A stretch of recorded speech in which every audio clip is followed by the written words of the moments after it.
In the studio by three young people taking a close interest in all of this. Hero Austin, a student at the LSE, Sophie Burge, a sixth form pupil at the Camden School for Girls, and James Wakeley from Cambridge University and its Conservative Association. Welcome to you all. Let's start with you, Sophie.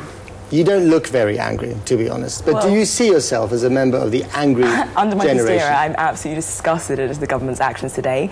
I feel that... About EMAs? Yes. My generation did not cause this crisis, and it seems that it's my generation who's been punished for it. And I think their actions are completely wrong. They're affecting the absolute poorest in society. And frankly, I don't see how they think they can... Is this about policies, or is it about something wider? Is this about a sort of decline or end of trust in the institutions? Well, I suppose young people are always sort of idealistic, and they always think that they put their faith in politicians, and I think especially with the Lib Dems now, everyone feels they've been completely betrayed. I mean, on our protests, there are about particular issues, but it's not purely self-interested. I mean, a lot of people there today wouldn't have benefited from EMA. They were much too old. They were too old, but they still feel that it's morally wrong. But couldn't one say here that basically young people at some stage, especially at university, rub up against authority, against government, and they're just angry?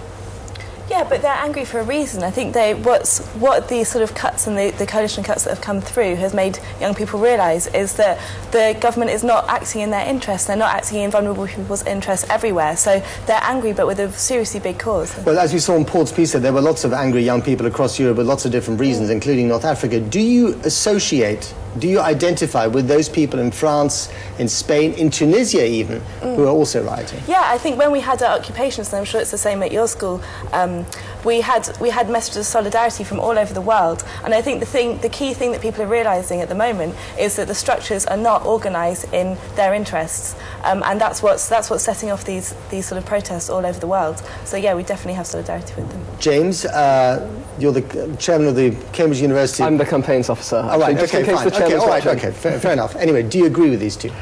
Unfortunately, do they have a point?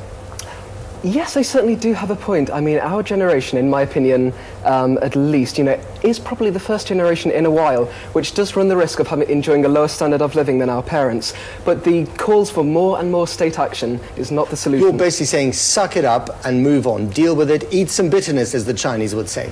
No, not at all, because relatively, it's not as bitter a pill as people like to say. I mean, take the accusation that these cuts are ideologically motivated. They're not.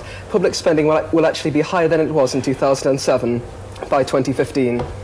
That's a fact. You can't dispute that. Okay. It's not. It's right. really not. Okay. It's not. Maybe that's fine for you in your little Cambridge Conservative bubble, but maybe you should fix up and realise what's actually happening in the real world. I mean, it's exactly the same with our coalition of millionaires. They have no idea about ordinary people and ordinary struggles they face. You clearly did not benefit from EMA, and you don't understand that some people okay, let me finish. Of course, that some people will not be able to afford sixth form, and they won't be able to afford to stay on in education. You don't understand EMA works. Tuition fees being high is simply not fair. Right, so it worked for you, and you had it, and you said you didn't need it. I did. I mean, you made a lot of assumptions there, and I know I've come on as a little Tory boy from Cambridge in my little blue jumper, but I come from a single-parent family. I received £30 EMA each week, and I didn't need it. I did not need it. Taxpayers are paying for young people. And you shouldn't have taken it. It's not, you don't just get given it, you have to apply for it. It was parental pressure, and I wasn't as aware as, I am now. Where do you think this is going to lead? Is this a phase, or will this continue until the policies change? And has it changed your attitude towards government fundamentally? It's completely changed my attitude. Before the coalition, I was very in favour of the Lib Dems. I went out, I campaigned for them locally. I was too young to vote, but I was completely in support of them. I feel that my generation has been completely radicalised. People in my sixth form who couldn't have cared less about politics 6 months ago, they're so in that. Are they just whinging, James? Is that what you would say? No, I think, and I know I get told off for saying this, there has been a lot of misinformation about student fees and about EMA. EMA is not being scrapped. EMA is being replaced to target those who most need it. Okay. Couple of facts about EMA. Actually, now I want to move this on just to a final point. Is this about a new generation of young people? Are you fundamentally different to my generation when I grew up? Because, as I said earlier, we were interested in basically making money.